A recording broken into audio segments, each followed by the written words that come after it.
भगवान की जय जय जय। बोलिए परम पूज्य श्रमण संस्कृति उन्नायक आचार्य भगवंत गुरुवर श्री 108 विद्यासागर जी महाराज की जय जय जय। बोले परम पूज्य गुणायतन प्रणेता शंका समाधान प्रवर्तक भावना योग प्रवर्तक प्रखर वक्ता मुनिवर श्री 108 प्रमाण सागर जी महाराज की जय जय जय। बोलिए परम पूज्य मुनिवर श्री 108 अरह सागर जी महाराज की जय जय जय। सत्य और संस्कृति का सजा ये भव्य वितान कदम मिलाकर बढ़ चले धर्म और विज्ञान। बंधुओं, शाश्वत तीर्थराज सम्मेद शिखर की इस पावन तलहटी पर स्थित गुणायतन परिसर से मैं आप सभी का स्वागत करता हूं। बंधुओं, जैसा कि आपको विदित है, पूज्य मुनिवर प्रमाण सागर जी महाराज की एक ऐसी अद्भुत परिकल्पना जो जन जन के कल्याण का कारण बन रही है। निश्चित ही आने वाले समय में इस अनुपम कृति गुणायतन के माध्यम से न जाने कितने भव्य जीवों के सम्यक का कारण बनेगा गुणायतन, और न जाने कितने लोगों के दिशा दर्शक भविष्य निर्माता के रूप में होगा गुणायतन। मैं निवेदन करूंगा बंधुओं, दिगंबरत्व श्रमणत्व जैनत्व की यशोगाथा को गाने वाला यह अनूठा आयतन गुणायतन में आप अपने जीवन का सर्वोत्कृष्ट लगाकर साथी से पुण्य का अर्जन करें। जो लोग पारस चैनल, जनवाणी चैनल और प्रमाणिक ऐप के माध्यम से घर बैठे देख रहे हैं, साथ ही जो लोग यहाँ उपस्थित हैं, सभी से निवेदन करूंगा आप गुणायतन से जुड़िए, औरों को जोड़िए और अपने जीवन में सर्वोत्कृष्ट पुण्य का अर्जन कीजिए। साथ ही बंधुओं, जैसा कि विदित है, पूज्य गुरुदेव के माध्यम से प्रतिदिन गुणायतन परिसर में शानधारा संपन्न होती है। तो आप अपने वैवाहिक वर्षगांठ, जन्म दिवस या किसी भी विशेष अवसर पर शानधारा करा करके आप साथी से पुण्य का अर्जन कर सकते हैं। नीचे चल रहे नंबरों पर अपना सपरिवार नाम प्रेषित कर सकते हैं। बंधुओं, जैसा कि आपको विदित है, प्रतिदिन लोग गुणायतन से जुड़ करके अपने आप को धन्य कर रहे हैं। आज इस कड़ी में जिन लोगों ने गुणायतन से जुड़ करके अपने आप को धन्य किया है, मैं उनके नामों की घोषणा कर रहा हूं। आपकी करतल ध्वनि से उनका अभिनंदन होना चाहिए। सर्वप्रथम निर्माण निधि सदस्य के रूप में ठाणे से जो अपनी शादी की 5वीं वर्षगांठ के उपलक्ष्य में जुड़े हैं, श्रीमती सूरज मेघा कासलीवाल। पुणे से अनीता अमोल जी, श्री जितेंद्र शाह, सौभाग्यवती शलाका शाह, ओम अन्या सुयोग शाह। कोलकाता से श्री धर्मचंद रत्नेश प्रभा गंगवाल। दिनहटा कूच बिहार से सरोज कुमार जैन सेठी। डिब्रूगढ़ से श्री राजकुमार जैन। अहमदाबाद से श्रीमती रेखाबेन मुकेश कुमार जैन। औरंगाबाद महाराष्ट्र से श्रीमती रोशनी रविंद्र सेठी और कोल्हापुर से श्री शशिकला महावीर आड़के। एक बार जोरदार जोरदार करतल ध्वनि से सभी का अभिनंदन कर दीजिए, एक साथ भरपाई करिए। चलिए, निर्माण मित्र के रूप में जिन्होंने ये सौभाग्य अर्जित किया है जुड़ने का, रायपुर से श्रीमती इचराबाई कांकरिया, धर्मपत्नी स्वर्गीय श्री हनुमान मल काकरिया। समस्त परिवार जोरदार करतल ध्वनि से अभिनंदन कीजिए। यदि ये परिवार हमारे बीच उपस्थित हैं तो आ जाएं सब परिवार, गुरुदेव के चरणों में नमन वंदन करके आशीष प्राप्त करें। नहीं है, चलिए। निर्माण मित्र के रूप में ही अलवर से जुड़े हैं श्री महेंद्र कुमार जी जैन सपरिवार, और साथ ही मुंबई से जो आज प्रत्यक्षता उपस्थित हैं निर्माण मित्र के रूप में जुड़े हैं कुमारी भव्या जैन, सुपुत्री नरेश जैन। समस्त परिवार जोरदार करतल ध्वनि से अभिनंदन कीजिए। यदि ये परिवार हमारे बीच उपस्थित हैं, कुमारी भव्या, सुपुत्री नरेश जी, तो वो भी आ जाएं मंच पर। चलिए, निर्माण सारथी के रूप में जिन्होंने आज जुड़ने का सौभाग्य अर्जित किया, अहमदाबाद से श्री भूरालाल जवान मल जैन, विपिन भूरालाल जी जैन। समस्त परिवार जोरदार करतल ध्वनि से अभिनंदन कीजिए। यदि ये परिवार हमारे बीच में हैं तो वो शीघ्रता से आएंगे और गुरुदेव के चरणों में नमन वंदन करके आशीष प्राप्त करें। आ जाइए। श्री भूरालाल जी जवानमल जैन, विपिन भूरालाल जी जैन, और इनके सम्मान के लिए बुला रहा हूं सुरेंद्र जी गंगवाल कोलकाता से, और साथ ही महावीर प्रसाद जी गुवाहाटी से, गुणायतन ट्रस्टी। आ जाइए, लोगों के समक्ष पहुंचे और उनके सम्मान करिए। जोरदार करतल ध्वनि से अभिनंदन कीजिए बंधुओं। इसी कड़ी में निर्माण सारथी के रूप में एक और व्यक्तित्व हमारे बीच जुड़े हैं, श्रीमती सुशीला देवी बांझल, धर्मपत्नी स्वर्गीय श्री शांतिलाल जी बांझल। समस्त परिवार जोरदार करतल ध्वनि से इनका भी अभिनंदन कीजिए। आइए, अब मैं सूत्रधार सदस्यों की घोषणा कर रहा हूं जिन्होंने आज सूत्रधार के रूप में अपने आप को आज संबद्ध किया है गुणायतन से। बोरगांव, निपाणी, बेलगांव से लीलावती बालगोड़ा पाटिल। समस्त परिवार जोरदार करतल ध्वनि से अभिनंदन कीजिए। आइए, बांझल परिवार यदि हमारे बीच में है तो वो भी आ जाए। नहीं, ऑनलाइन जुड़े हैं। बोरगांव, निपाणी, बेलगांव से हमारे बीच में है लीलावती बालगोड़ा पाटिल सपरिवार। आ जाएं, जोरदार करतल ध्वनि से अभिनंदन कीजिए। ये परिवार हमारे बीच उपस्थित है तो आ जाएं। हाँ, और उनके सम्मान के लिए मैं बुलाना चाहूंगा श्री लता जी गंगवाल, गुणायतन मंत्री, और श्री शकुन दीदी, सागर आ जाएं। आइए जोरदार करतल ध्वनि से अभिनंदन कीजिए। और अहमदाबाद से एक और सूत्रधार के रूप में सदस्य जुड़े हमारे बीच में, श्रीमती दुर्गाबेन पवन कुमार जैन, मिटेन एंड विरल पवन जैन, जोरदार करतल ध्वनि से अभिनंदन कीजिए। आइए, ये परिवार हमारे बीच में है और इनके सम्मान के लिए बुलाना चाहूंगा प्रदीप जी, मंजू जी गोधा, गुवाहाटी से गुणायतन ट्रस्टी, वो आए और ऐसे श्रावक शिष्टि का सम्मान करें। आइए, जोरदार करतल ध्वनि आपकी बजती रहे। आइए, अब अहमदाबाद से श्रीमती दुर्गाबेन पवन कुमार जैन, मिटेन एंड विरल पवन जैन, अहमदाबाद आ जाएं। श्री मंजू जी, प्रदीप जी गोधा, गुवाहाटी से गुणायतन ट्रस्टी, ये श्रावक सृष्टि का सम्मान करके इनके गौरव को, गुणायतन के गौरव को बढ़ाएंगे। जोरदार करतल ध्वनि से अभिनंदन कीजिए बंधो। अब आइए चलते हैं सीधे सीधे शंका समाधान के विशेष सत्र से जुड़ते हैं और आगे के मंच संचालन के लिए बड़े ही सम्मान के साथ बुला रहा हूं आदरणीय पंडित सुदर्शन जी पिंडरई। निवेदन उन सब से जो मंच में विराजमान है, मंच में सिर्फ व्रती ही विराजमान होंगे। मंच की गरिमा परमेष्ठी की गरिमा की है, इसलिए इस बात का ध्यान रखें, जो व्रती हैं वो ही मंच में विराजें। बाकी सबके लिए अतिथि दीर्घा बनी हुई है, मंच पंडाल बहुत बड़ा बना हुआ है, विराजें। बोली संत श्रवणी आचार्य भगवान विद्यासागर जी महाराज की, परम पूज्य प्रमाणिक संत महामना मुनिराज प्रमाण सागर जी महाराज की, परम पूज्य रह सागर जी महाराज की। भव्यजनों, सुदूर अवस्थित जो श्रावक जन अपनी शंकाओं के समाधान नित्य प्राप्त कर रहे हैं, पारा से एवं जमाई जल के माध्यम से, प्रमाणिक ऐप के माध्यम से, उन सबका मैं वंदन अभिनंदन करता हुआ प्रत्यक्ष विराजमान सभी सुश्रावकों का अभिनंदन करता हूं। मैं आप सबको गुरुदेव के श्री चरणों से संबद्ध करूं। उसके पूर्व मैं चाहता हूं कि ऐसे परम गुरुदेव, परम पूज्य गुरुदेव जिनका विश्व में वर्चस्व है, जिनकी वाणी को सुनकर के हम आप सब अपने जीवन को आमूल चूल परिवर्तन करने में सक्षम हो पा रहे हैं, ऐसे चरण परम पूज्य प्रमाण सागर जी महाराज के हैं, जिन्हें गुणायतन प्रणेता, संकट समाधान प्रवर्तक एवं भावना योग प्रवर्तक के नाम जाना जाता है, जिनकी सन्निधि में आकर के हम ऐसे संप्रेरित होते हैं कि अपने जीवन को ही बदल लेते हैं। ऐसे श्री गुरुदेव के चरणन में हम अपना नमोस्तु अर्पित करके आशीर्वाद प्राप्त करेंगे। मेरे साथ उच्चारें, नमोस्तु मनश्री, नमोस्तु मनश्री, नमोस्तु मनश्री। प्रथम प्रश्न के लिए उपस्थित करूं, उसके पूर्व कुछ ऑनलाइन प्रश्न मनश्री में आपकी आज्ञा से लेना चाहता हूं। मंडल विमान एवं प्रतिमा पुण्यार्जक श्री रामपुर से महाराष्ट्र से तारा महावीर पाटनी एवं समस्त परिवार ने आपके चरणों में बारंबार नमोस्तु अर्पित किया है। गुरुदेव, मैंने दिनांक 1/4/21 से 1 लाख नमोकार मंत्र लिखने का संकल्प लिया है। मैं प्रातः 4 बजे से प्रतिदिन 21 मंत्र लिख रही हूं। इससे मुझे इतनी शांति मिलती है कि मैं वर्णन नहीं कर सकती।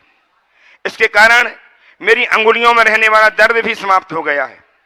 मैं सत्संग विधान में अपने परिवार के साथ बैठी थी, लेकिन अपने विचार आपके समक्ष व्यक्त नहीं कर पाई। पता नहीं मेरे कौन से एक अंतराय कर्म का उदय था। गुरुदेव, मुझे अपना आशीर्वाद दें ताकि मैं अपने संकल्प को पूरी कर सकूं। ये मंत्र पेंसिल से लिखूं या पेन से लिखूं, कृपया निर्देश दें। देखिए, बहुत अच्छी बात है, आप नमोकार मंत्र लिख रहे हैं और जिनने भी नमोकार मंत्र लिखा है उनके जीवन में असाधारण प्रभाव पड़ा है। आप ऐसे ही लिखते रहें। जहाँ तक लिखने का सवाल है, पेंसिल से भी लिख सकते हैं, पेन से भी लिख सकते हैं, लेकिन पेन से लिखे तो उसी स्याही से जो वाटर प्रूफ हो। चलिए। गुरुदेव, नितिन जी जैन, बिनौली बागपत उत्तर प्रदेश से आपके चरणों में बारंबार नमोस्तु करते हुए जानना चाहते हैं। वे कहते हैं, गुरुदेव, किसी ने क्या खूब कहा है कि इंसान के पास जब तक सांस है तब तक उसके पास खोने के लिए कुछ ना कुछ जरूर होता है। तो गुरुदेव, मेरी शंका यह है कि हमें बाहरी चीजों के खोने का डर तो रहता है, लेकिन जो सांसें अनमोल हैं उनकी कीमत हम क्यों नहीं समझते? देखिए, बहुत अलग दृष्टिकोण है। जब तक सांस है तब तक कुछ कुछ खोने के लिए जरूर होता है, लेकिन इसे दूसरे संदर्भ में देखें तो ये भी कहावत है, जब तक सांस तब तक आस। दोनों अलग अलग दृष्टिकोण। अगर देखा जाए खोने की तरफ तो हमारी सांसें ही हमारे जीवन की बहुत बड़ी संपदा है, और यदि वो व्यर्थ होकर विनष्ट हो रही है तो हम उसे बिल्कुल खो रहे हैं। और यदि हम अपनी सांसों को सार्थक बनाने की दिशा में कुछ कर रहे हैं तो तय मान करके चलना हम बहुत कुछ पा रहे हैं। हमें सीमित सांसों की पूंजी मिली है, अपने सांसों को व्यर्थ होने के पहले अर्थ देने की कोशिश करनी चाहिए। और वे वही कर सकते हैं जो अपने सांसों की दुर्लभता को समझते हैं। ये सांस हमारे जीवन की अमूल्य निधि है। मुश्किल ये है कि हम हर पल सांस लेते और छोड़ते हैं, पर हमें सांसों को लेने और छोड़ने का आभास ही नहीं होता। जीवन की सब चीज़ों का मूल्य और महत्व हमें समझ में आता है, लेकिन अपने सांसों का कोई मूल्य और महत्व दिखाई नहीं पड़ता। इसी वजह से हम सांसों का जो लाभ लेना चाहिए वो नहीं ले पाते। अपने सांसों को सार्थक करें और उसके मूल्य और महत्व को ठीक अर्थ में घटित करने की कोशिश करें। गुरुदेव, रामगढ़ राजस्थान से महेंद्र के जैन आपके चरणों में भावपूर्ण नमन अर्पित करते हुए जानना चाहते हैं कि गुरुदेव, क्या मानव के मस्तिष्क एवं आत्मा के मध्य कोई संबंध होता है? क्या आत्मा शरीर की ऊर्जा मात्र है जिसका मानव शरीर अपनी सुविधानुसार उपयोग करता है?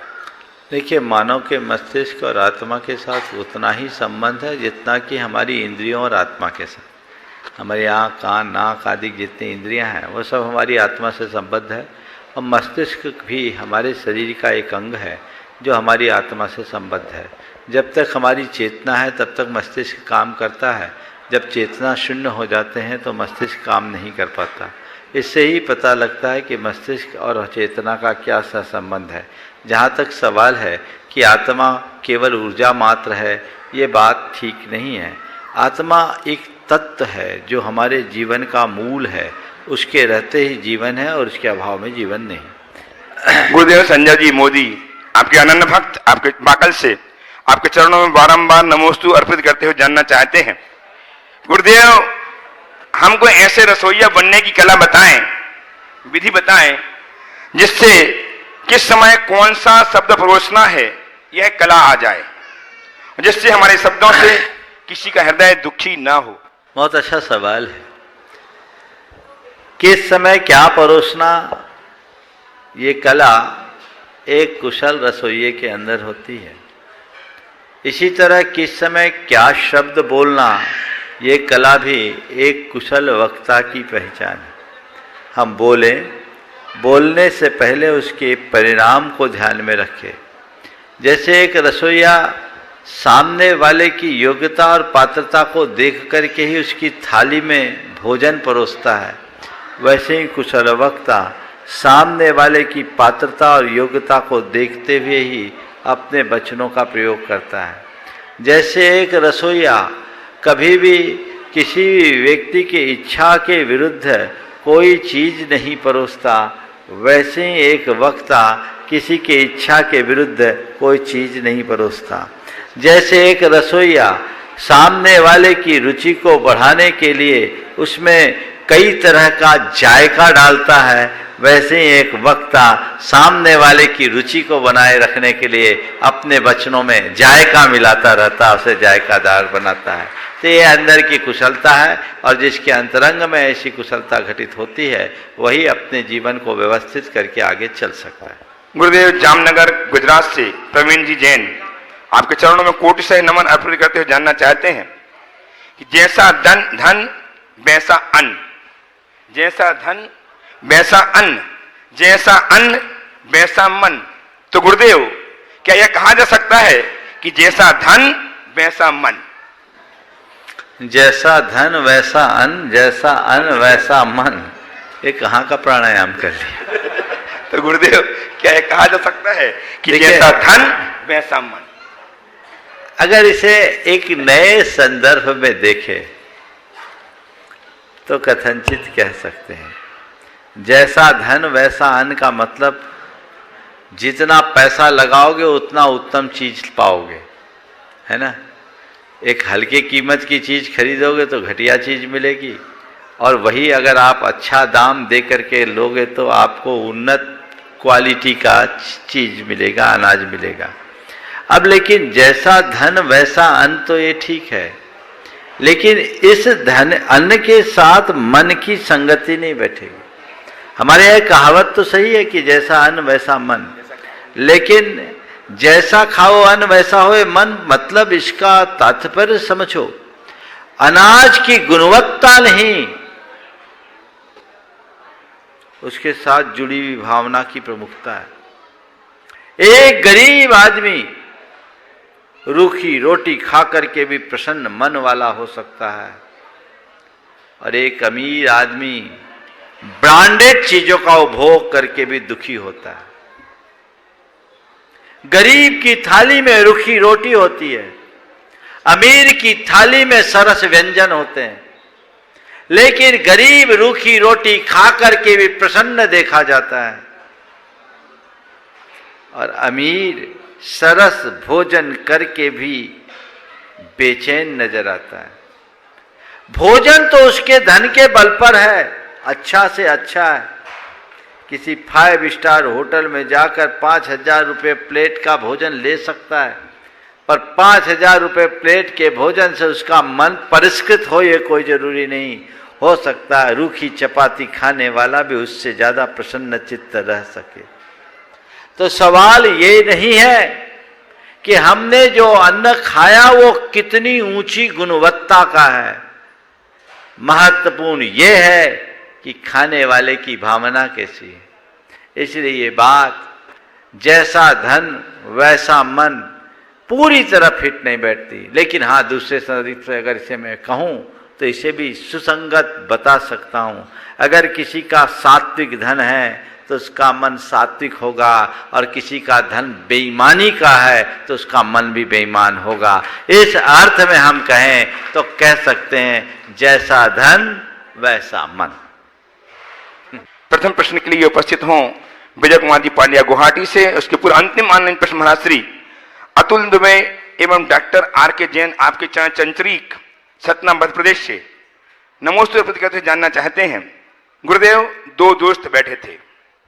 एक ने दूसरे से कहा, आप बहुत धार्मिक सेवा एवं सामाजिक कार्य करते हो।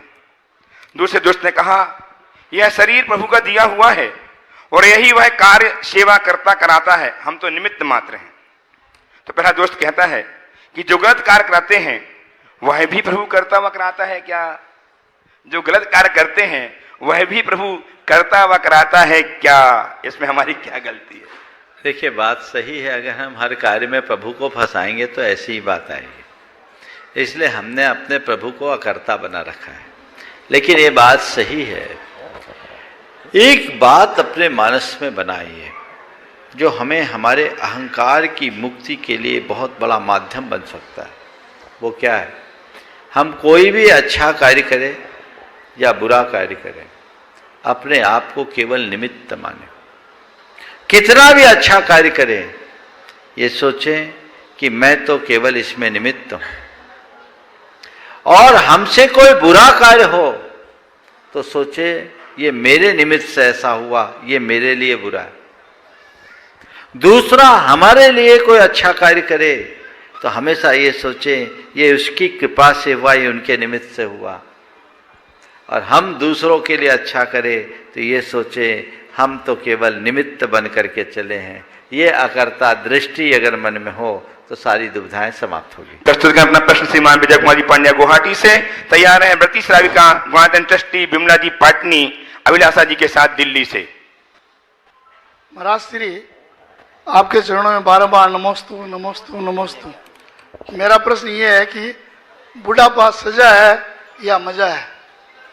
गृहस्थ जीवन में बुढ़ापे को किस तरह सार्थक करें, यानी कैसे बनाए बुढ़ापे को वरदान?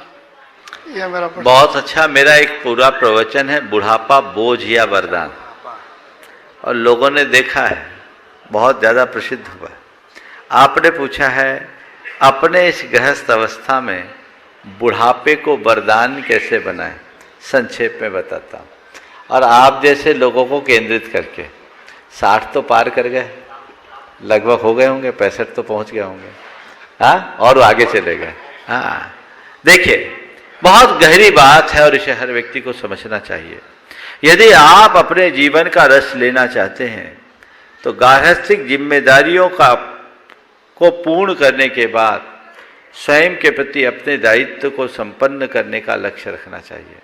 अब हमारी गृहस्थी पूरी हो गई, अब हमें चाहिए कि मैं अपने आत्मा के हित का उद्योग करूं। 4 बातें आपको संक्षेप में मैं बताता हूं।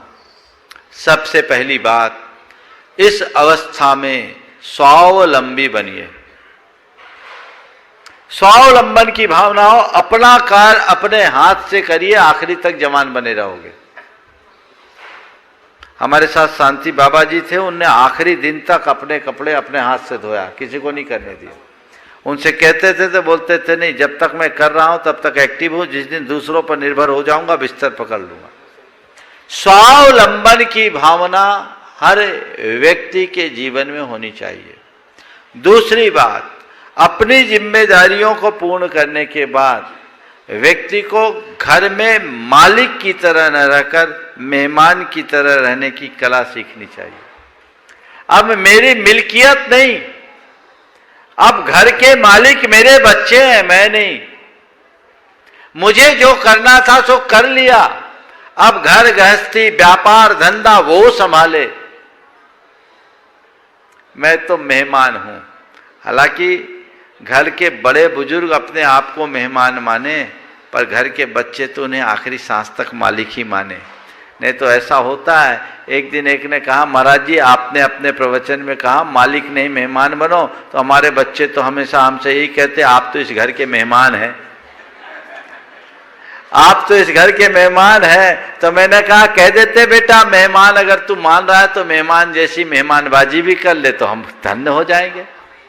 कहने का तात्पर्य है मालिक नहीं मेहमान बनिए,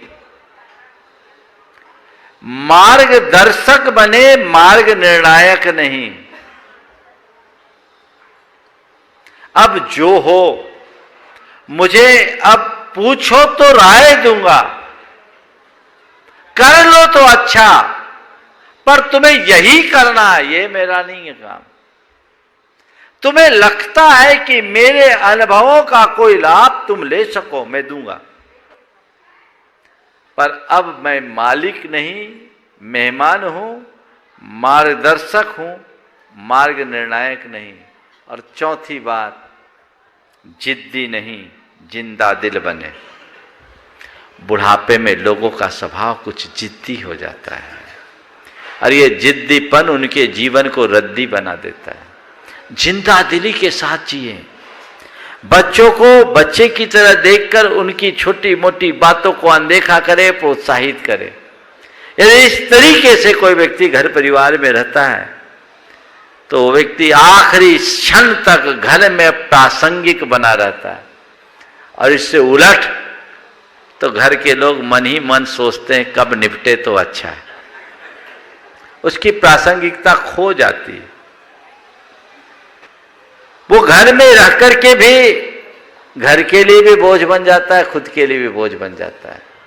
इनको ध्यान में रखें, अपने व्यवहार में सात्विकता लाए, संयम लाए और अनाशक्ति को जीवन में बढ़ाएं।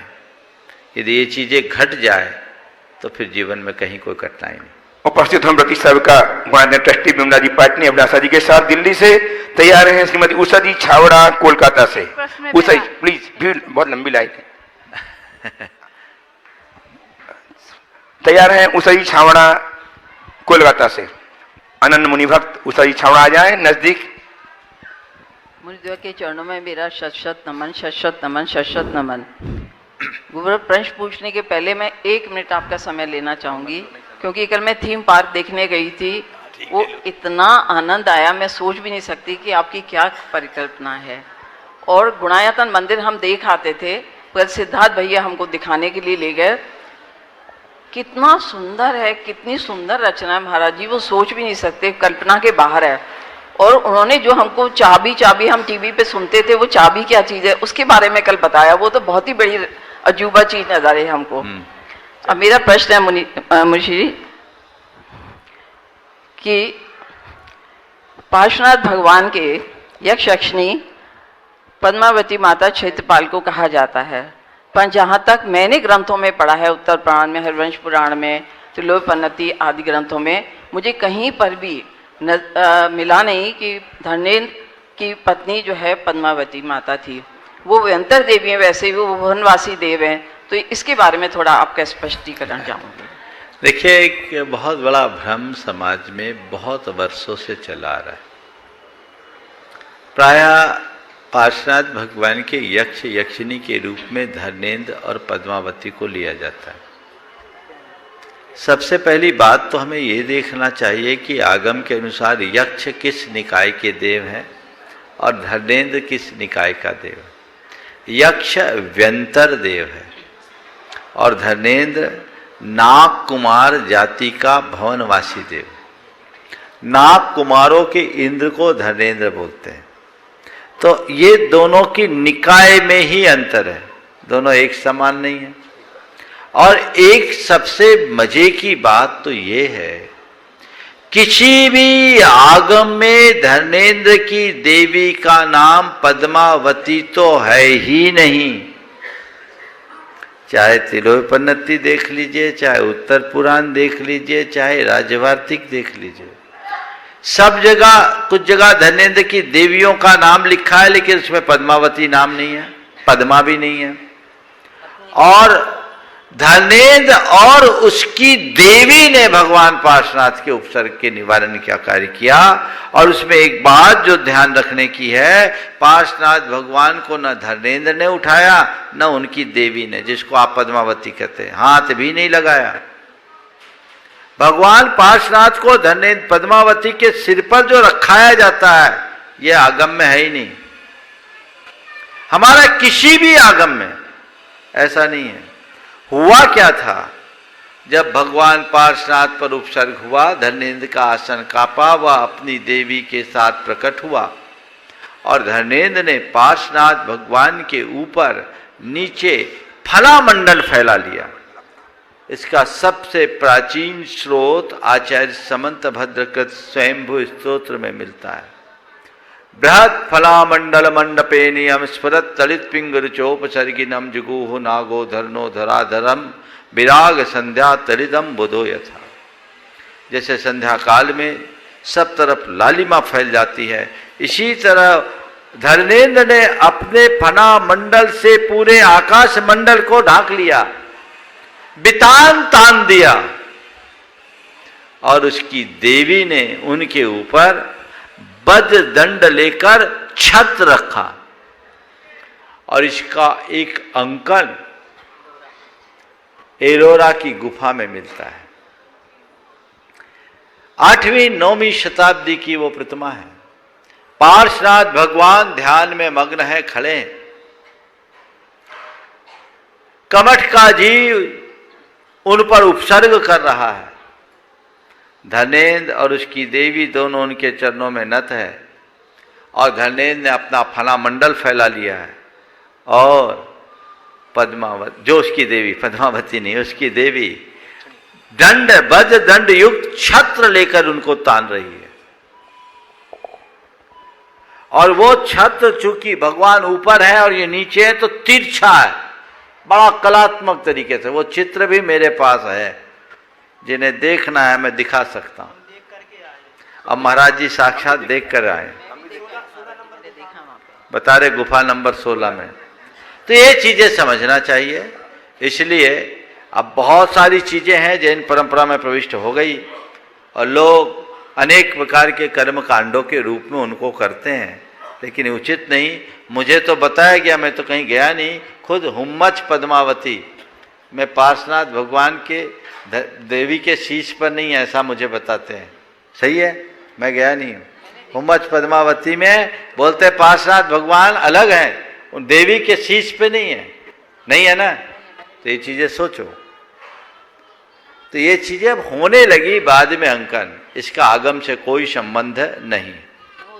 उपस्थित हो श्रीमती सुजा जी छावड़ा कोलकाता से। लोग आ गए क्या? तैयार हैं श्रीमान राजेश जी ज्योतित्र सिद्धार्थ जी के साथ मंडला मध्य प्रदेश से। जय गुरु के चरणों में मेरा करबद्ध नमोस्तु। गुरुवर, कोई अगर नए अच्छे कार्य से जुड़ते हैं, परोपकार धर्म के कार्य से बाहर जाते हैं या धार्मिक कार्यों से बाहर जाती है या जाते हैं, तो उस पर सवाल उठाए जाते हैं कि क्या आपके घर में प्रॉब्लम नहीं होती, इस तरह से आप रोज रोज बाहर जाते हैं, या क्या आपके घर वाले रोकते टोकते नहीं है, क्या घर में आपकी असुविधा नहीं होती है? तो उन्हें मैं क्या जवाब दूं? उनको बोलो आपको कोई असुविधा हो रही है क्या? बोला आप अपना लोटा छानो, मुझे क्यों देख रहे हैं? उनसे सवाल करो।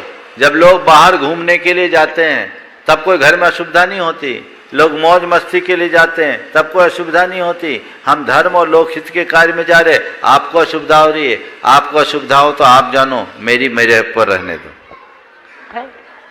आइए श्रीमान राजेश जी ज्योति जी के पुत्र सिद्धार्थ के साथ मंडला से तैयार हैं श्रीमान प्रभाकांत जी एवं श्रीमान राजन जी जैन भोपाल से, प्रामाणिक समूह के सक्रिय कार्यकर्ता श्रीमान प्रभाचंद जी दिल्ली एवं श्रीमान राजन जी जैन भोपाल। दोनों महाराज श्री के चरणों में मेरा, मेरे प्रायश्चित परिवार का, मेरे नगरवासियों का त्योहार नमोस्तु नमोस्तु नमोस्तु।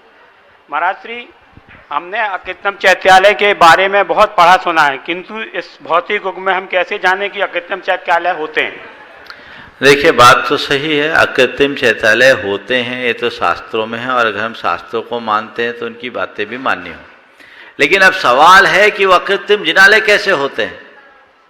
अकृत्रिम जिनालयों का जो स्वरूप शास्त्रों में वर्णित है वो असाधारण है। आप सब सोच रहे होंगे कैसे होते हैं। देखिए, अभी तो कई दिनों से मैं रोज अकृत्रिम जिनालय में भ्रमण करता हूँ, और मुझे लगता है आप लोगों का भाग्य रहा तो जैसे आप समूह सदन का दर्शन कर रहे हैं, आने वाले दिनों में अकृत्रिम जिनालय के भी दर्शन करो, यह हो भाग्य होगा। वो अकृत्रिम जिनालय जो अनादि से है, जो मनुष्यकृत प्रतिमाओं से, जिनालयों से भी अत्यंत वैभवशाली है, उसकी महिमा हम शब्दों में नहीं बखान सकते। चलिए। नमोस्तु श्रीमान राजन जी मीनाक्षी जी जैन प्रमाण समूह सदस्य भोपाल एवं श्रीमान प्रभाकांत जी रुचि जी जैन प्रमाण समूह दिल्ली। अलग अलग, हाँ बोलो। नमोस्तु महाराज जी, नमोस्तु महाराज जी, नमोस्तु महाराज जी। हमारे सारे प्रमाणिक समूह की ओर से नमोस्तु। और मेरी 102 वर्षीय माता श्री जो अभी आपका शंका समाधान देख रही होंगी, 102 वर्षीय, उनकी तरफ से विशेष रूप से महाराज जी, मेरी शंका जो है थोड़ी सी समाज के दान को लेकर है एक्चुअली, कि ऐसी परिस्थितियां होती हैं जैसे किसी ने दान की घोषणा कर दी है मंदिर निर्माण के लिए मान लो, और चरणबद्ध तरीके से उसने वो भी अपना शेड्यूल भी बना दिया है और दे दिया है। इस बीच में यदि समिति बदल जाती है और जिसकी आर्थिक गतिविधियों पर मान लो दानदाता की को शंका है, वो संतुष्ट नहीं है, तो वो दान की राशि का क्या करे? वो डाइवर्ट कर सकता है क्या कहीं, या क्या करे? देखिए, सबसे पहले तो मैं चाहूँगा एक बार राजेंद्र जी का आप सब करतल ध्वनि से स्वागत करें। ये प्रामाणिक समूह के बड़े सक्रिय कार्यकर्ता हैं, और बताऊं, ये सबका शंका समाधान करते हैं। उन लोगों को जिनका प्रश्न यहाँ आ नहीं पाता, जो प्रामाणिक समूह में डेली 400-500 लोगों की प्रविष्टि आ जाती, कभी कभी तो ज़्यादा भी आ जाती, जिनका प्रश्न यहाँ नहीं लिया जाता, नहीं ले पाते, ये उन सब की शॉर्टिंग करके पुराने क्लिप भेज करके उनको समाधान देते। ये बहुत बढ़िया काम कर रहे हैं। प्रामाणिक समूह के लगभग 135 लोग बहुत सक्रियता और तत्परता से जुड़े हैं। उनमें राजेंद्र जी इस कार्य में लगे, और पहले भी टाइटल वगैरह बनाने में भी इनकी बड़ी भूमिका रही है। मेरा बहुत बहुत आशीर्वाद है, आप इसी तरह से लगे रहें। अब आपका सवाल है कि दान के संदर्भ में हमने कहीं दान घोषित किया और बाद में वो दान उस उद्देश्य के अनुरूप नहीं हो रहा है, कमेटियां बदल गई, तो हम क्या करें? देखिए, 100 देश दान दिया है तो उसका उद्देश्य की पूर्ति होने तक ही देना चाहिए। अगर आपको लग रहा है कि जिस उद्देश्य से हमने दान राशि बोली है वहाँ उसकी पूर्ति नहीं हो रही है, तो आप उस दान को डाइवर्ट कर सकते हैं, लेकिन उसका एक तरीका, सबसे पहले जहां आपने दान घोषित किया वहां आप एक पत्र लिखें, और पत्र लिख करके इस बात का विवरण दें कि हमने इस भाव से, इस मद में, इस उद्देश्य से ये राशि घोषित की थी, लेकिन अभी वर्तमान में हमें दिख नहीं रहा है कि आप उस दिशा में कुछ कर रहे हैं। हम चाहते हैं कि उस कार्य में आप करें ताकि मेरे भावों की पूर्ति हो। अतः आप बताएं कि उस उद्देश्य की पूर्ति की दिशा में या संबंधित योजना के दिशा में आपकी क्या रूपरेखा है, कृपा कर हमें अवगत कराएं ताकि हम अपनी दान राशि प्रेषित करके स्वयं को निर्भर कर सकें। पहला पत्र। उसके बाद कोई जवाब मिले सकारात्मक तो ठीक, न मिले तो दूसरा पत्र लिखें और लिख दें कि ऐसा प्रतीत होता है कि आपकी कमेटी उस योजना में कोई रुचि नहीं रख रही है, इसलिए चूंकि मेरे द्वारा घोषित दान राशि मेरे ऊपर भार स्वरूप है, अतः अब ये राशि मैं दूसरी जगह भेजने को बाध्य हो रहा हूँ। यदि अभी भी आपकी कोई राशि, कोई योजना है तो मुझे बोले, अन्यथा मैं इस राशि को दूसरी संस्था में भेजने को बाध्य होऊंगा। ठीक, अभी भी चैन मत रखो। फिर तीसरा पत्र लिखो कि आपसे हमने 2-2 पत्राचार किया, आपका कोई संतोषपरक उत्तर नहीं मिला, इसलिए अब हम विवश होकर अपनी द्वारा घोषित दान राशि को अन्यत्र उस उद्देश्य की पूर्ति के लिए लगा रहे हैं। अतः अब हम आपके लिए कोई देनदार नहीं हैं। हाँ, भविष्य में यदि कोई योजना बने तो आप हमसे संपर्क कीजिएगा। यदि मेरी अनुकूलता होगी तो हम उस पर विचार करेंगे, पर अभी हमारी कोई स्वीकृति नहीं है और आप अपना काम कर दीजिए। ऐसा करना चाहिए और ऐसा आप लोग करने लगो ना तो सब कमेटियों के होश ठिकाने लग जाएंगे। आजकल तो ऐसा होता है कि एक की सरकार बदली तो पुरानी योजनाएं खटाई में, जबकि उन्हें ये देखना चाहिए दान का कार्य है, उनके लिए निर्माल्य हो गया, भार हो गया।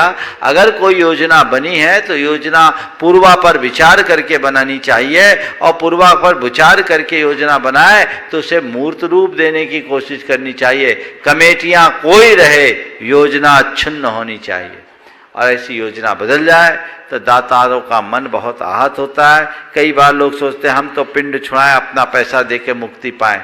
वो चीज़ें ठीक नहीं है। हमें पैसा भी देना है, लेकिन जिस उद्देश्य से हमने किया उसकी पूर्ति भी होनी चाहिए। एक दो जगह तो ऐसा हुआ कि मंदिर स्थापित करने की बोलियां लग गई, मूर्ति विराजमान करने की बोलियां लग गई, और आपको क्या बताऊं, सन 2000 से 2021, 2002 से 2021 हो गए, 19 बरस हो गए, लोगों की अभी तक मूर्ति विराजमान करने के निमित्त ही नहीं बने। वो कमेटी चले गई, बात की कमेटी अलग है, नहीं है।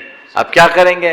तो ऐसे में उनको बहुत तकलीफ होती है, और वो क्या करे, उनके लिए निर्माल होता है। मेरे लिए जब उन्होंने बताया तो मैंने उनको ये फार्मूला दिया था 3 बरस पहले, और वो बदल गया।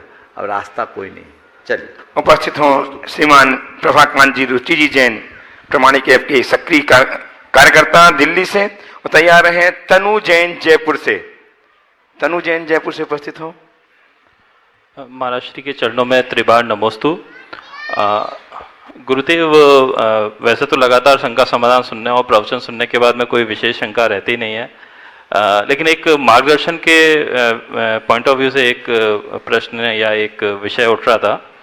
महाराज जी, हमारी जैन समाज ने शिक्षा में बहुत योगदान दिया है, और 1990 या लगभग 2000 तक तो हमारे काफ़ी अच्छे शिक्षण संस्थान थे जो समाज को और समाज के बाहर के व्यक्तियों को भी बहुत अच्छी शिक्षा प्रदान करते थे। लेकिन जिस प्रकार से ये शिक्षा का चीज़ें बदली हैं, प्राइवेटाइजेशन बहुत तेज़ी से हुआ, और ऐसा मैंने देखा है, खासतौर से दरियागंज में भी देखा है, जो हमारे बहुत फेमस स्कूल हुआ करते थे, धीरे धीरे उस लेवल पे वो कंपटीशन नहीं कर पाए। तो गैर समाज के या गरीब बच्चे तो उन संस्थाओं में पढ़ रहे हैं, लेकिन जो हमारे समाज के प्रबुद्ध वर्ग को जो शिक्षा हमें खुद को देनी चाहिए थी वो नहीं दे पा रहे थे, तो वो विमुख हुए दूसरे प्राइवेट स्कूल्स की तरफ। तो एक मतलब आज नहीं, लेकिन एक आगे के समय के हिसाब से एक चिंता का विषय बनता जा रहा है कि वो जो संस्कार हमारे विद्यालयों में बच्चों को मिलते थे उसका कुछ अभाव सा प्रतीत हो रहा है। तो उसको लेके महाराज जी कुछ मार्गदर्शन देने की। देखिए, सबसे पहले तो मैं आपको प्रभाकांत का परिचय दिलाऊंगा। ये एक बहुत अच्छा सामाजिक कार्यकर्ता है, और ये जो कहता है उसकी शुरुआत अपने घर से करता है। आप देख रहे हैं, इसका बेटा है कोविद। कोविद का मतलब होता विद्वान, और आप सबको सुनकर के आश्चर्य होगा, इन्होंने अपने बेटे की कोई स्कूलिंग नहीं की, घर में ही शिक्षा देते हैं।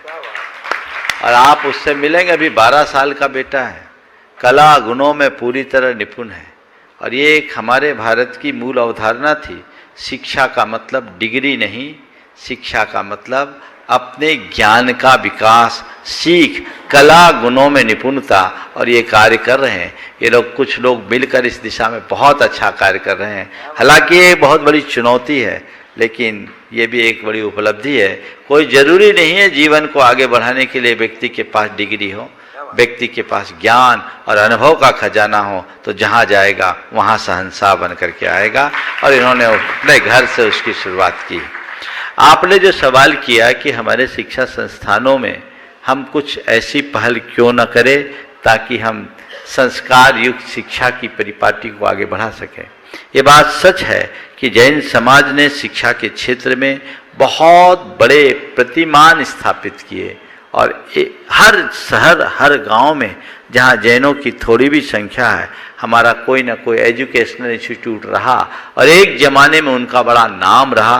पैरवी से लोग जैन स्कूल में एडमिशन लेते थे।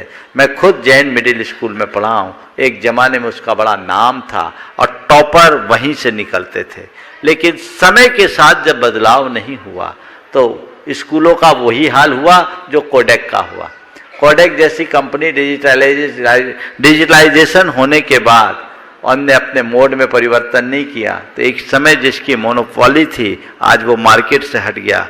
यही स्थिति समय के साथ होने वाले बदलाव के साथ जैन समाज ने इस पर ध्यान नहीं दिया तो आज हमारे सारे स्कूल चूँकि सब हिंदी माध्यम में और सरकारी अनुदान से युक्त होने के कारण आज लगभग लुप्त प्राय हैं।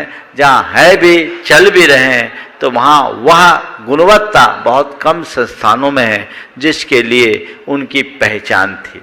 अब जरूरत है, चूँकि हमारे पास इंफ्रास्ट्रक्चर तो आज भी है, इन सबको पुनरुज्जीवित किया जाए, एक उपक्रम किया जाए। मैं एक सलाह दूंगा सभी के लिए, क्यों ना हम पूरे देश भर के जैन समाज के एजुकेशनल इंस्टीट्यूशन का एक ऑर्गेनाइजेशन बनाएं, उनसे एक गाइडलाइन तैयार करें और उनको समय के अनुरूप हम कुछ ऐसी तैयारी दें और उनके स्तर को इतना उत्कृष्ट बनाएं कि आज हमारे समाज के बच्चों को किसी और स्कूल में जाने की कोई नौबत ही ना आए, वो उसमें आने के लिए तरसे।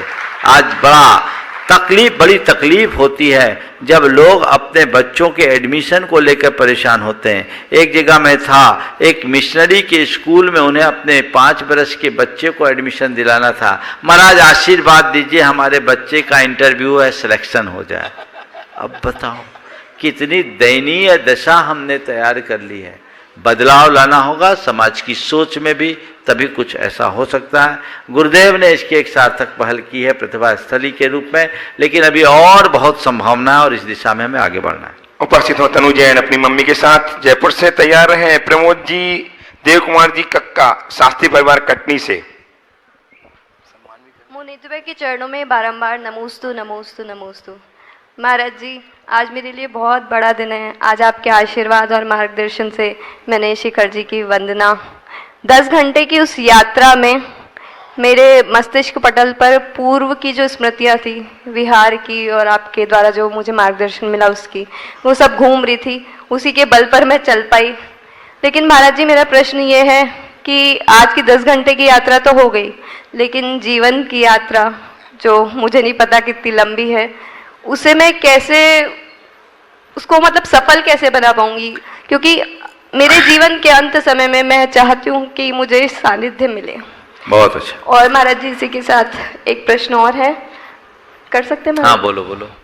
महाराज जी, जब हमसे उम्र और पद में जो बड़े लोग होते हैं उनकी कोई चूक देखने में आती है, तो क्या मेरी जैसी साधारण लड़की उस पर कुछ मतलब उन्हें कुछ बोल सकती है क्या? बिल्कुल बिल्कुल। देखो, 2 प्रश्न हैं और दोनों डिफरेंट एंगल का है, मैं दोनों का उत्तर देता हूँ। सबसे पहला जो सवाल तुमने किया, अपने जीवन की यात्रा को कैसे पूरी करूँ, आज जो तुमने अपना एक्सपीरियंस शेयर किया है उसी में उसका समाधान है। अपनी अच्छी स्मृतियों के बल पर जैसे तुमने पहाड़ की यात्रा पूरी की, वैसे ही अपने जीवन की अच्छी स्मृतियों के बल पर हम जीवन की यात्रा भी पूरी कर सकते हैं। अपने मन मस्तिष्क में कुछ सूत्रों को अंकित कर लें, ऐसे सूत्र जो हमारे जीवन का उत्कर्ष करा सके और हम अपने जीवन को आगे बढ़ा सकें। यदि उन सूत्रों को हम अंकित करते हैं और उन्हें अपने लिए एक दीप स्तंभ के रूप में साथ रखते हैं तो हमारा पथ प्रकाशित करेंगे, हमारे लिए कहीं कोई कठिनाई नहीं होगी। जो हमने पढ़ा है, सुना है, सीखा है, वही हमारे लिए प्रेरणा के आधार बनते हैं और उनके बल पर हम अपने जीवन को आगे बढ़ाने में समर्थ हो सकते हैं। दूसरा सवाल जो पूछा है कि अगर हम जैसे छोटे लोग अपने से पद और गुणों में बड़े हों, उम्र में बड़े हों, उनकी गलतियों को देखे तो कैसे करें। बहुत कोई ज़रूरी नहीं है, आप कर सकते हैं, टोक सकते हैं, लेकिन तरीके से। किसी की गलती का एहसास कराने के लिए हमें सामने वाले का लिहाज सुरक्षित रखना चाहिए। बड़ों को अगर कोई गलती करे तो एक तरकीब बताता हूँ, सीधे सीधे उनकी गलती को उनसे मत कहो, एक आध किस्सा बनाओ, कहानी बनाओ, और किस्सा कहानी बनाकर उनके सामने इनडायरेक्ट रखो कि अगर किसी व्यक्ति से ऐसी गलती हो जाए तो क्या करना चाहिए। उन्हीं से पूछो। सामने वाला समझदार होगा तो अपने आप समझ लेगा। समझदार को इशारा काफी और ना समझ को समझाना बेवकूफी। अगर सामने वाला समझदार है तो इतने इशारे से उसको हम एहसास दिला सकते हैं, और ना समझ है तो फालतू अपना गला फाड़ने से कोई फायदा नहीं, चीखने चिल्लाने से कोई फायदा नहीं, उलझे ही नहीं, उनको उनके हाल पर छोड़ दें। हालांकि अगर इस तरीके से व्यक्ति करते हैं, विनम्रता और मर्यादा के साथ सामने वाले का बहुमान रखते हुए अपनी बात रखते हैं, तो बहुत बड़ा परिवर्तन होता है। लेकिन ऐसा बहुत कम दिखता है। आज बच्चे अपने माँ बाप को ही सीख देने लगते हैं, और सीख देने के बाद आपको तो कुछ अकल नहीं, ये टिप्पणी भी कर देते हैं, आपको तो कुछ आता ही नहीं, ये भी कह देते हैं। ये जो चीज़ें हैं ये सामने वाले की गरिमा अनुरूप नहीं है, हमें इस पर ध्यान देना चाहिए। उपस्थित हो श्रीमान प्रमोद जी परिवार, कक्का परिवार, प्रमोद जी, देवकुमार जी पक्का परिवार कटनी से उपस्थित हो। शास्त्री परिवार, शास्त्री परिवार कटनी से उपस्थित हो, अपना प्रश्न प्रस्तुत करें और तैयार रहें। श्रीमान महावीर जी, सुधा जी जैन, हाथीगुला परिवार, गुवाहाटी। गुरुदेव के चरणों में शास्त्री परिवार का अनंत कोटि नमोस्तु। गुरुदेव, कटनी का वो भव्य चातुर्मास और उसके बाद आपके सानिध्य में देव पुनीत वो पंचकल्याणक बिलहरी का जो बिगर कार्यकर्ताओं के हो गया। निश्चित ही अतिशय क्षेत्र ऐसे ही फलीभूत नहीं होते, वो साक्षात देखने में बिलहरी में मिला और पूरा का पूरा पंचकल्याणक परिदृश्य है। आप साक्षी हैं उसके कि कैसे व्यवस्थाएं बनी और कैसा ये भव्य पंचकल्याणक अपने आप व्यवस्थित चलता रहा। ऐसे देव पुनीत पंचकल्याणक जो आपके सानिध्य में हुआ, उसके लिए कोटि कोटि आभार, कोटि कोटि नमन। गुरुदेव, कटनी से बिहार कराने का परम सौभाग्य प्राप्त हुआ और मैं पुनः भावना लेके आया हूं कि आचार्य भगवंत का आदेश हम लोगों के रहते रहते आ जाए और वापस यहां से भैयाव्रती करने का हमें सौभाग्य मिले। ऐसी भावना के साथ आपके चरणों में पुनः अनंत कोटि नमोस्तु।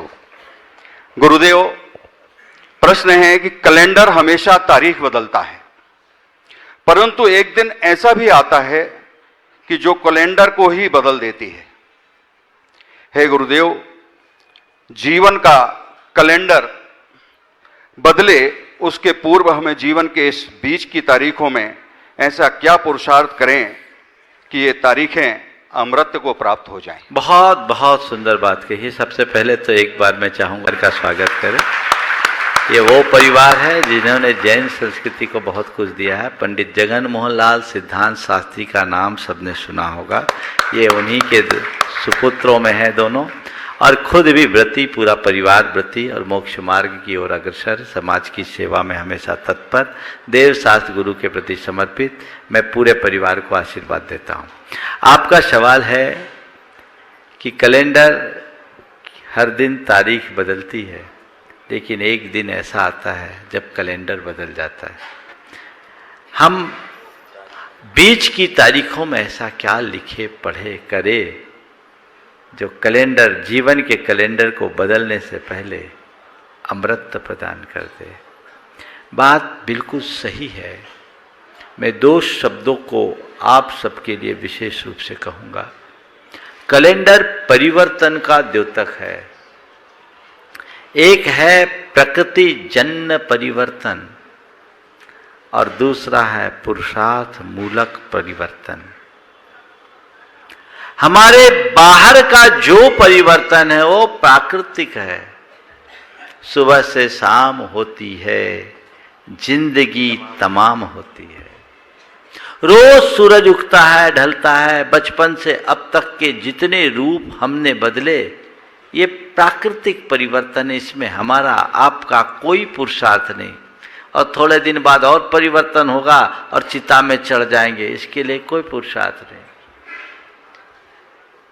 ये दिन बदलते बदलते कैलेंडर बदल जाएगा, लेकिन दूसरा जो परिवर्तन है वो पुरुषार्थ जन्य परिवर्तन है, जो हमारे भीतर का रूपांतरण है। अगर जीवन पाकर व्यक्ति जीवन को रूपांतरित करने के लिए तत्पर हो जाए तो उसका जीवन धन्य हो जाए, निहाल हो जाए। हमें उस दिशा में प्रयास करना चाहिए जिससे हम अपने जीवन में व्यापक बदलाव घटित कर सकें। नमोस्तु। आज गुरुदेव की चरण बंदार्थ उपस्थित हुए हैं हाथीगोला परिवार गुवाहाटी से। समाज में प्रतिष्ठा प्राप्त श्रीमान महावीर जी सुधा जी जैन वे आए, गुरुदेव के चरणों की अभिवंदना करें।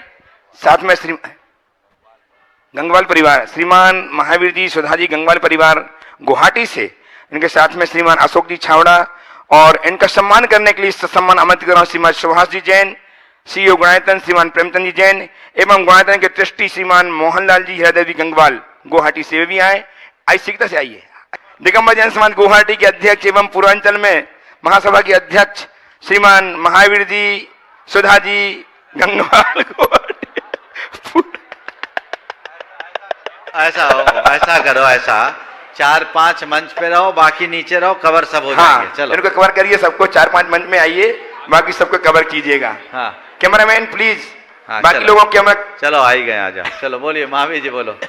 इनका सम्मान करने के लिए आमंत्रित कर रहा हूं श्रीमान सुभाष जी, सीईओ गुणायतन, श्रीमान प्रेमचंद जी उपकार ट्रस्टी गुणायतन सागर, और श्रीमान मोहनलाल जी हृदय गंगवाल ट्रस्टी गुणायतन गुवाहाटी। इनका सम्मान करेंगे। आपकी तालियां लगातार बजती रहे। देखिए एक परिवार, ऐसा परिवार लेकर के आए गुवाहाटी से जो देखते ही बन रहा है। आपकी तालियां बजती रहे, लगातार बजती रहे। इनका सम्मान आपकी तालियों के माध्यम निरंतर होता रहे। चलो। अध्यक्ष गुवाहाटी समाज श्रीमान दिगंबर जैन समाज के महावीर जी गंगवाल सुधा जी गंगवाल सम्मान कर रहे हैं। श्रीमान प्रेमचंद जी, लता जी महामंत्री गुणायतन ये भी आए गया से, सम्मान करेंगे। क्रम क्रम सम्मान करते जाए। श्रीमान मोहनलाल जी हीरादेवी गंगवाल जो गुवाहाटी से ही है, गुवाहाटी ट्रस्टी हैं, इनका सम्मान करें। ऐसा कर लो, महावीर में सब समाहित हो जाता है। महावीर, चलो कर लो। एक ऐसा नाम महावीर जी का जिसमें सब पूरा गुवाहाटी समाहित है। अशोक जी छावड़ा भी साथ में है। तालियां आपकी लगातार बजती रहे। ये अद्भुत संयोग आज गुवाहाटी की समाज गुरुदेव के चरणों में अभिवंदना उपस्थित हुई है। आपकी तालियां इनका निरंतर अभिनंदन करती रहें। और श्रीमान महावीर जी अपना प्रश्न प्रस्तुत करके समाधान प्राप्त करें आपकी ओर से। तैयार रहेंगे? प्रश्न भी, अपनी बात भी। प्रश्न भी और अपनी बात भी, अपनी बात भी रखना है आपको। हाँ। महाराज श्री नमस्तु नमस्तु नमस्तु। पूरे पूर्वोत्तर के परिवार से मैं आपको नमस्तु नमस्तु नमस्तु करता हूं। ओ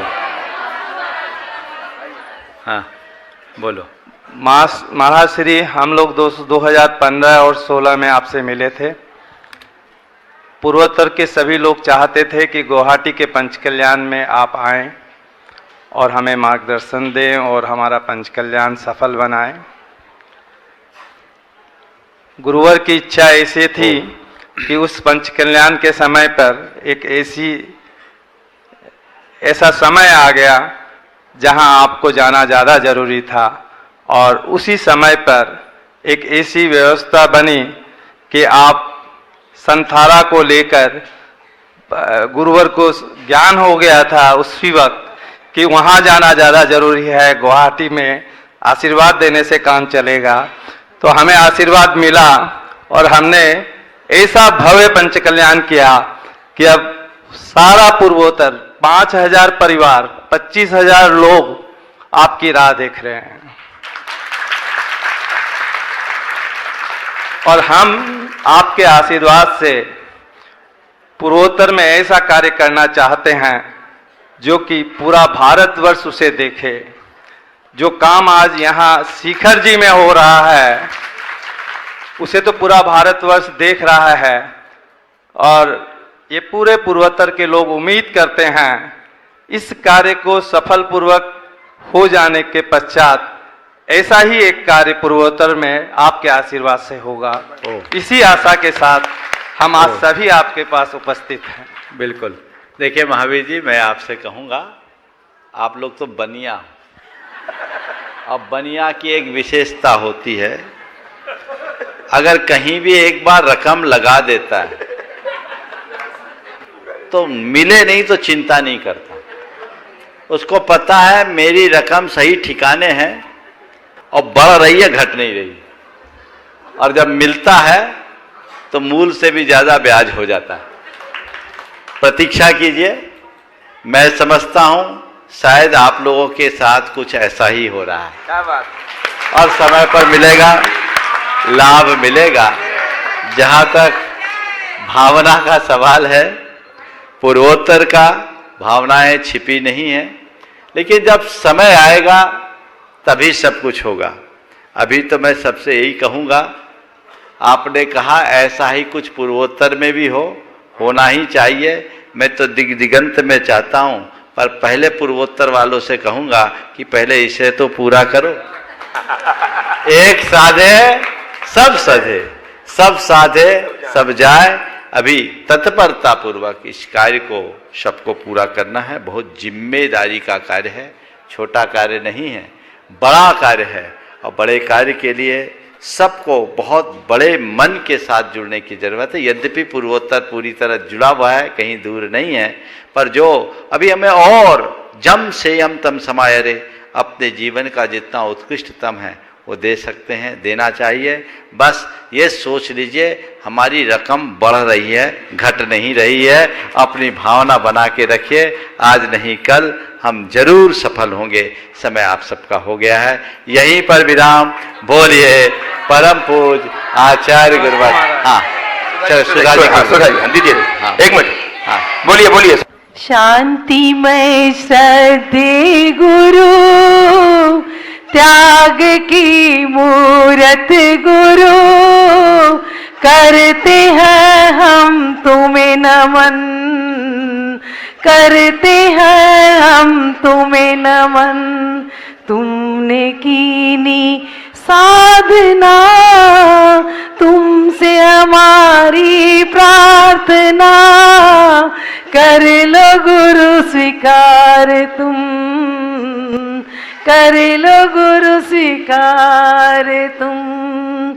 शांतिमय श्रद्धे गुरु, त्याग की मूरत गुरु, करते हैं हम तुम्हें नमन, करते हैं हम तुम्हें नमन। एक प्रश्न। हाँ प्रश्न भी है, बोलो। महाराज श्री, किसी भी कार्य को 100% पूरा करने के लिए कैसे पुरुषार्थ करना चाहिए? बहुत अच्छा सवाल है।